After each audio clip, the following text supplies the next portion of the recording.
We're going to talk some more about entropy and look at the entropy changes that occur when a physical state changes.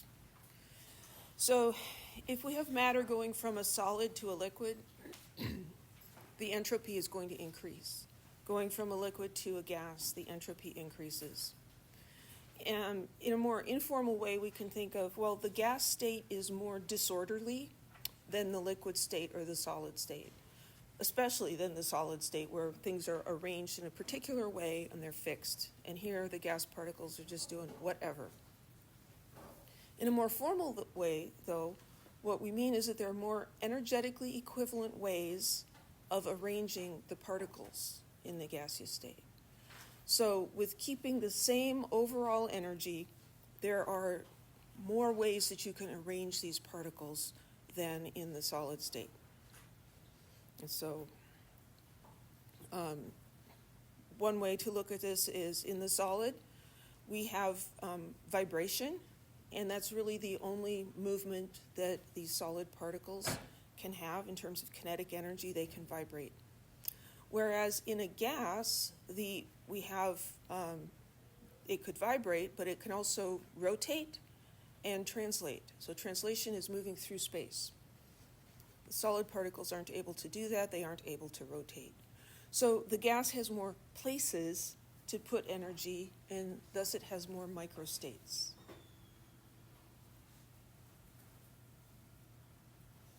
So we see that there's an entropy increase for each of the following, going from a solid to a liquid, from a solid to a gas, from a liquid to a gas. And also in a chemical reaction, if you increase the number of moles of gas in that chemical reaction, that will be an increase in entropy. So predict the sign of delta S for each process. Water boils. Is that going to be an increase or decrease in entropy? An increase. So the sign is positive. Iodine going from a gas to a solid. Positive or negative change in entropy? Negative. It's becoming more ordered. Solid calcium carbonate becoming solid calcium oxide and gaseous carbon dioxide. Positive, because we went from no moles of gas to 1 mole of gas. So that's an increase in entropy. Everybody okay with that?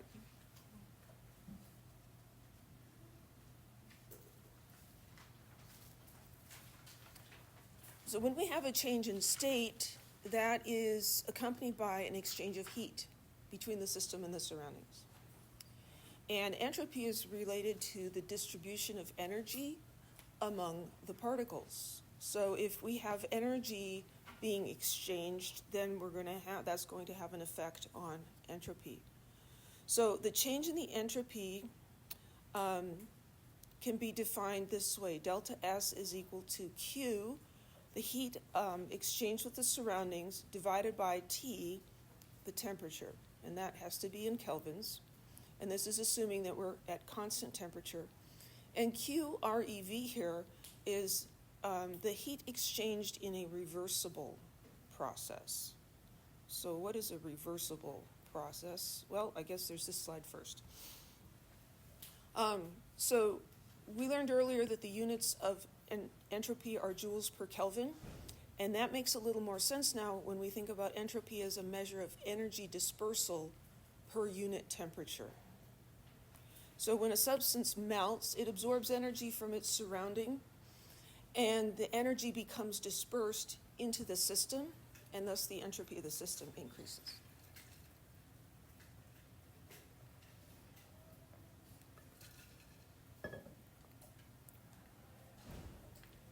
Okay, reversible process. A reversible process is one where it reverses direction when you have an infinitesimally small change in some property. So basically, this process is teetering. And if you just nudge it, it'll go one way. Or if you nudge it from the other side, it'll go that way. An example is ice melting at 0 degrees Celsius. This is a reversible process. If we remove a tiny, tiny amount of heat, that will cause the water to freeze again. If we add a little bit of heat, it will cause the water to melt. So just a teeny tiny change can reverse the direction of that process. That is not the case at room temperature. Ice cube on the counter is going to melt. It's not a reversible process. You can turn the thermostat down in the room, drop the temperature 10 degrees. That's not going to cause the water to freeze, right? It's not a reversible process. So reversible processes always involve equilibrium, and they're highly idealized. And so there's very few good examples of a reversible process. Any questions? So we can calculate the change in entropy for a state change. So here we're asked to calculate that for a system when 10 grams of acetone vaporizes from a liquid to a gas at its normal boiling point, and the heat of vaporization for that is 29.1 kilojoules per mole. So to calculate the change in entropy, we need an equation for the change in entropy. Delta S is equal to Q ReV divided by the temperature. That's the equation we just learned about. Well, what's the temperature here? 56.1. So to get that into Kelvin, we have to add 273.15.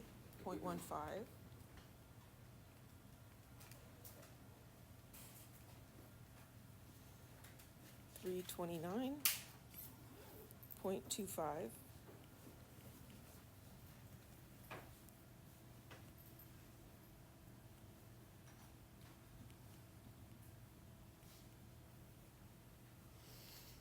Q. How do we figure out what Q is? Q is the heat exchanged with the surroundings. They don't give it to us.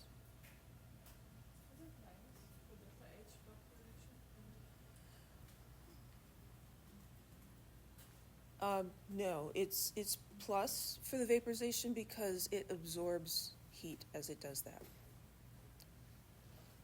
The way to think about that is, how can I make it happen faster? Heat it up or cool it down? If I heat up a liquid, it will vaporize faster. That's putting energy into the reaction, so that's an endothermic process. Delta H is positive. Does that make sense? Well, we can calculate, using dimensional analysis, the amount of heat exchanged for this particular process of evaporation. So we have delta H. This tells us that for every mole that vaporizes, it's 29.1 kilojoules of energy. Can we figure out how many moles of acetone we have? Yeah. We'll just start with the mass, 10 grams, and that's, C3H6O, and we want to convert that into moles.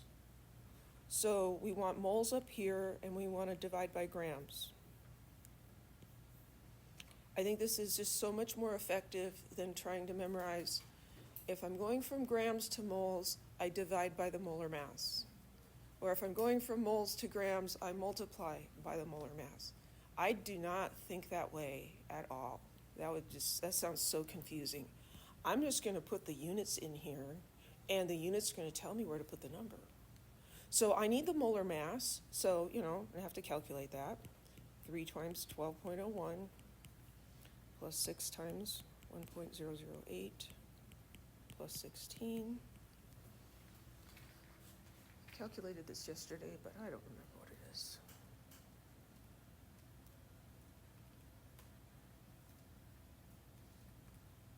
$58.078.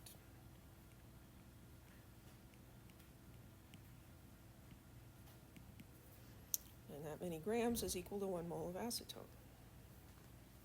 So 1 mole of acetone, 58.078 grams. This kind of a calculation should be very straightforward for you. but I understand that it may not be. And so that's kind of why I'm talking through it here. So I've got moles now. I'm trying to get to energy.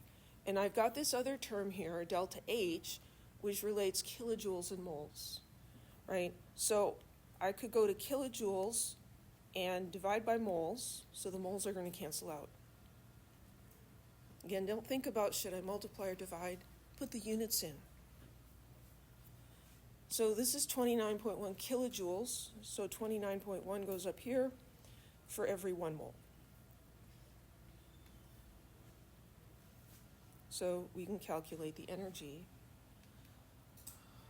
10 divided by 58.078 times 29.1.